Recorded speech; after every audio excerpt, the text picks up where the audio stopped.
Hello friends, my self Krunal Shah. મિત્રો, અત્યાર સુધી આપણે ચેપ્ટર નંબર 1 ગણ, ચેપ્ટર નંબર 3 ત્રિકોણમિતિય વિધેય, ચેપ્ટર નંબર 12 ત્રિપરિમાણીય ભૂમિતિ અને ચેપ્ટર નંબર 6 સુરેખ અસમતાઓનો અભ્યાસ કર્યો. હાલમાં આપણે ચેપ્ટર નંબર 6 ચાલી રહ્યું છે, જે ઓલમોસ્ટ પતવા જ આવ્યું છે.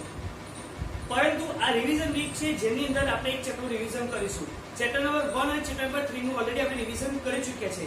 તો આજથી આપણે ચેપ્ટર નંબર 12 ત્રિપરિમાણીય ભૂમિતિ જે ઓલરેડી ચાલી ચૂક્યા છે, જે આપણે પતાવી દીધું છે, તેનું રિવિઝન કરીશું. તો 4 લેક્ચર રિવિઝનના હશે, જેની અંદર ચેપ્ટર નંબર 12 ત્રિપરિમાણીય ભૂમિતિના આપણે દરેક કન્સેપ્ટ તથા દરેક ઇમ્પોર્ટન્ટ એક્ઝામ્પલ કે જે પરીક્ષા લક્ષી છે તેનો આપણે અભ્યાસ કરીશું. તો ચેપ્ટર નંબર 12 ત્રિપરિમાણીય ભૂમિતિમાં આજે આપણે અંતરસૂત્રનો અભ્યાસ કરીશું. અંતરસૂત્ર આધારિત એક્ઝામ્પલનો અભ્યાસ કરીશું. અંતરસૂત્ર કોને કહેવાય? કે ધારો કે તમારી પાસે બે બિંદુ છે, બિંદુ P x1 y1 z1 અને બિંદુ Q x2 y2 z2. આ બે બિંદુ વચ્ચેનું અંતર શું થાય? તમે PQ શું થાય? અંદર √ x2 - x1 + y2 - y1 + z2 - z1 x2 - x1 + y2 - y1 + z2 - z1 અને એનું શું કરવાનું? વર્ગમૂળ. આ અંતરસૂત્ર છે, બે બિંદુ વચ્ચેનું અંતર શોધવાનું સૂત્ર છે. ઓકે, એ તમને આવડતું જશે. આપણે એનો અભ્યાસ ઓલરેડી કરી ચૂક્યા છે. તો એના આધારે ધારો કે આપણે આ બે એક્ઝામ્પલ એટલે ક્વેશ્ચન નંબર 1 અને ક્વેશ્ચન નંબર 2. ક્વેશ્ચન નંબર 1 શું કહે છે કે 2 3 5 અને 4 3 1 વચ્ચેનું અંતર શોધો. તમારી પાસે બે બિંદુ છે, બિંદુ અને કીધું બિંદુ P, જે x1 y1 z1 છે, જે છે P 2 3 5, અને બિંદુ Q, જે એક્ચ્યુઅલી x2 y2 z2 છે, જે શું છે 4 3 and 1. હવે આપણે બે બિંદુ વચ્ચેનું અંતર PQ શું કરતા લખી શકીએ? વર્ગમૂળમાં x2 - x1 નો વર્ગ વત્તા y2 - y1 નો વર્ગ વત્તા z2 - z1 નો વર્ગ. તો વર્ગમૂળમાં આ 4x2 આ છે ને x1 આ છે, એટલે કે 4 - 2 નો વર્ગ વત્તા 3 - 3 નો વર્ગ વત્તા 1 - 5 નો વર્ગ. એ 4 માંથી 2 છે તો કે 2 નો વર્ગ 4. તમે 3 જાય તો 0 0 નો વર્ગ 0. 1 માંથી 5 છે તો -4 નો વર્ગ 16. 16 ને 4 20. 5 × 4 20. 4 નો વર્ગમૂળ બહાર નીકળે, એટલે 2√5 એકમ. આ છે તમારો જવાબ. ઈઝી છે. હવે આ પ્રશ્ન અહીંયા મને છે બિંદુ છે -3 7 2 અને 2 4 -1. ધારો કે બિંદુ P લઈ લઈએ, જે છે x1 y1 z1, જે થાય -3 7 and 2. બિંદુ Q લઈ લઈએ, x2 y2 z2, એ શું થાય 2. તો બિંદુ તો અંતર PQ બરાબર વર્ગમૂળમાં x2 - આ જ સૂત્ર, આ સૂત્ર લખવાનું.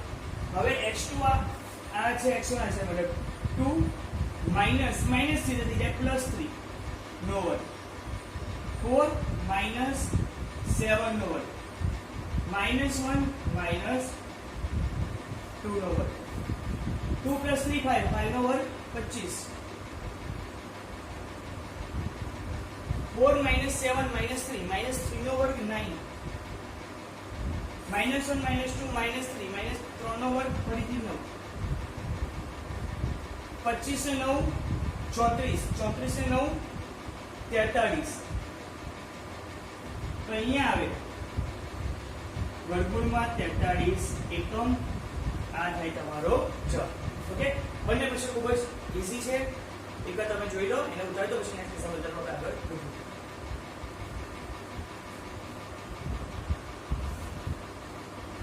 Next question number 3. સાબિત કરો કે બિંદુઓ -2 3 5 1 2 3 અને 7 0 -1 સમરેખ છે. આપણે આ સાબિત અંતરસૂત્રનો ઉપયોગથી કરવાનું છે. સમરેખનો મતલબ શું? જે એક જ રેખા પર આવેલા હોય. જો આ ત્રણ બિંદુ, ધારો કે હું આને કીધું છું બિંદુ P, અને કીધું છું બિંદુ Q, અને કીધું છું બિંદુ R.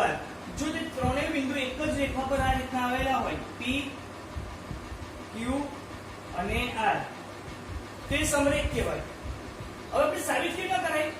જો આ ત્રણેય એક જ રેખા પર આવેલા હોય તો સૌથી પહેલા બિંદુ P અને Q વચ્ચેનું અંતર શોધો, PQ.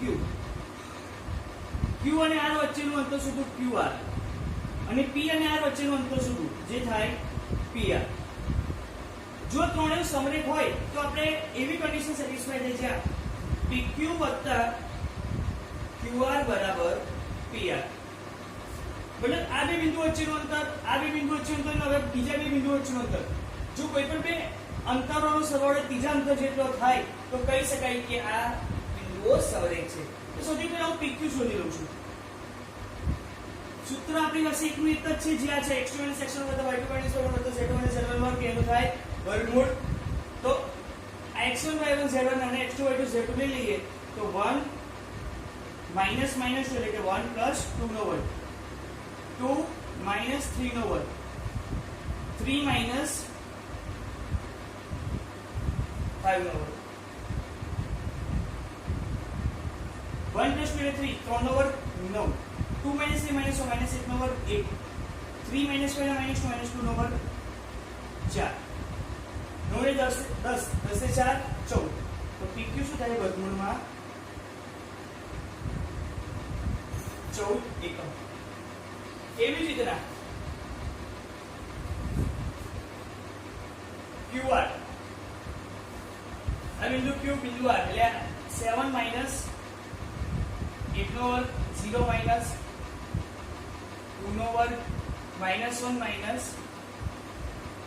નો વર્ગ, 7 + 6 એટલે 6, 6 નો વર્ગ 36, 0 - 2 નો વર્ગ 4, -1 - 3 એટલે -4 નો વર્ગ 16, 16 ને 4 20, 20 ને 36 56, 14 × 4 એટલે 56 થાય.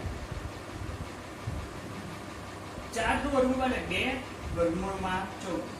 આ શું થયું? qr. અહીંયા સમીકરણ અને 1 આપી દો, પેલાને સમીકરણ 2 આપ્યું છે. હવે વાત આવે pr ની.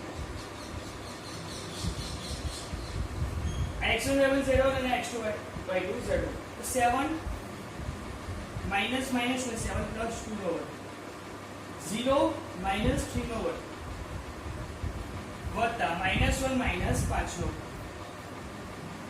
7 + 2 9, 9 નો વર્ગ 81, 0 - 3 નો વર્ગ 9, -1 - 5 -1 - 6 નો વર્ગ 36, 81 ને 9 90, 90 ને 36 126, 126 ના આપણે ભાગ પાડીએ, 126 એટલે 6 દુ 12 અને 6 એકા 6, એટલે આને આપણે 6 વડે ભાગી શકીએ છીએ.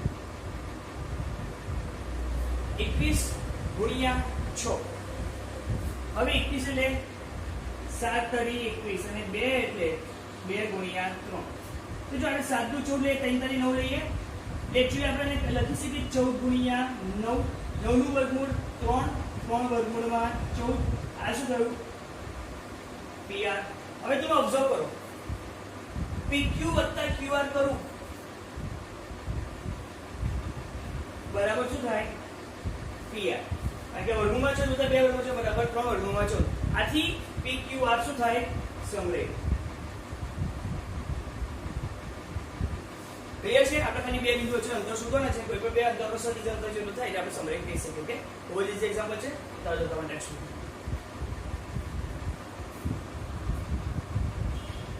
નેક્સ્ટ ક્વેશ્ચન 0 7 10 -1 6 6 અને -4 9 6 એક કાટકોણ ત્રિકોણના શિરોબિંદુ છે તેવું સાબિત કરવાનું છે. કાટકોણ ત્રિકોણ ક્યારે છે? જ્યારે તે પાયથાગોરસના નિયમનું પાલન કરે, મતલબ બે બાજુના વર્ગનો સરવાળો એ કર્ણના વર્ગના સરવાળો જેટલો થાય. તો આપણે સૌથી પહેલા નામ આપી દઈએ.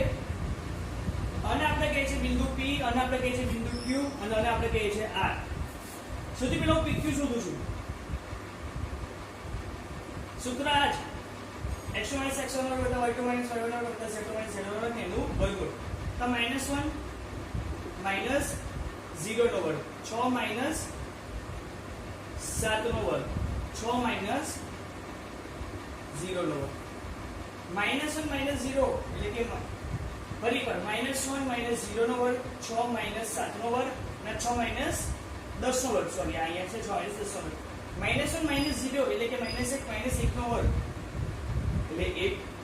6 - 7 એટલે -1 - 1 નો વર્ગ 1. 6 - 10 એટલે કે -7 - 4 નો વર્ગ એટલે કે 16. 16 ને 17 ને 1 18. તેવી જ રીતના હવે આપણે શોધીએ છીએ QR. બિંદુ Q અને બિંદુ R -4 માઇનસ એટલે કે +1 નો વર્ગ 9 - 6 નો વર્ગ 6 - 6 -4 + 1 -4 + 1 એટલે કે -3 નો વર્ગ વર્ગમૂળમાં 9 - 6 એટલે કે 3 નો વર્ગ 9 6 - 6 0 0 નો વર્ગ 0. ફરી એકવાર આ -3 નો વર્ગ એટલે કે 9 9 - 6 એટલે 3 નો વર્ગ 9 6 - 6 એટલે 0 નો વર્ગ 0. ઓકે 9 9 18 વર્ગમૂળમાં 18. અહીંયા આગળ પણ આપણે આવશે વર્ગમૂળ. આ વર્ગમૂળ. હવે વાત આવે છે PR. આ બિંદુ P છે અને બિંદુ R. ફરી એકવાર -4 - 0 નો વર્ગ 9 - 7 નો વર્ગ 6 - 0 નો વર્ગ. -4 - 0 એટલે કે -4 નો વર્ગ 16. 9 - 7 એટલે કે 2 નો વર્ગ 4. 6 - 0 એટલે કે 6 નો વર્ગ 36. 16 ને 4 20. ફરી એકવાર -4 - 0 અહીંયા -4 - 0 -4 - 0 નો વર્ગ એટલે કે 16. 9 - 7 એટલે કે 2 નો વર્ગ એટલે કે 4.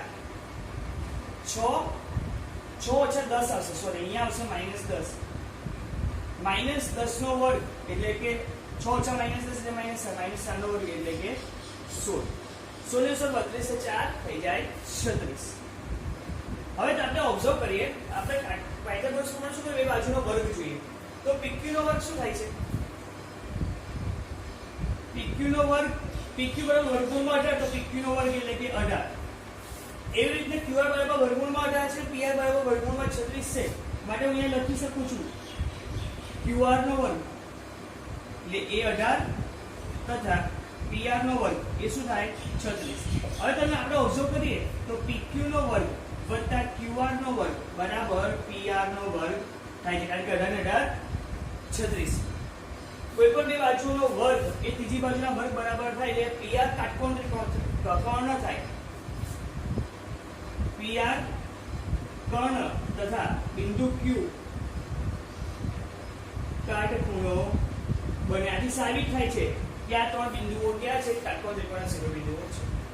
ટૂંકમાં આપણે અંતઃસૂત્રનો જ ઉપયોગ કરવાનો છે અને સર બીજું એક એક્ઝામ્પલ તમારી વર્કશીટમાં છે જેને તમે ત્રણ બિંદુઓ આપ્યા હશે અને સાબિત કરવાનું છે કે તે સમદ્વિભુજ ત્રિકોણના શિરોબિંદુ. સમદ્વિભુજ એટલે કે જેની બે બાજુઓ સમાન. તો તમારે ત્રિકોણના ત્રણ શિરોબિંદુઓ લેવાના પછી ત્રણેય બાજુઓના માપ શોધવાના અંતઃસૂત્ર. જો કોઈ પણ બાજુના માપ સમાન થાય તો તમે કહી શકો છો કે તે સમદ્વિભુજ ત્રિકોણના શિરોબિંદુઓ છે. ઓકે અંતઃસૂત્ર લેક્ચરમાં આટલું.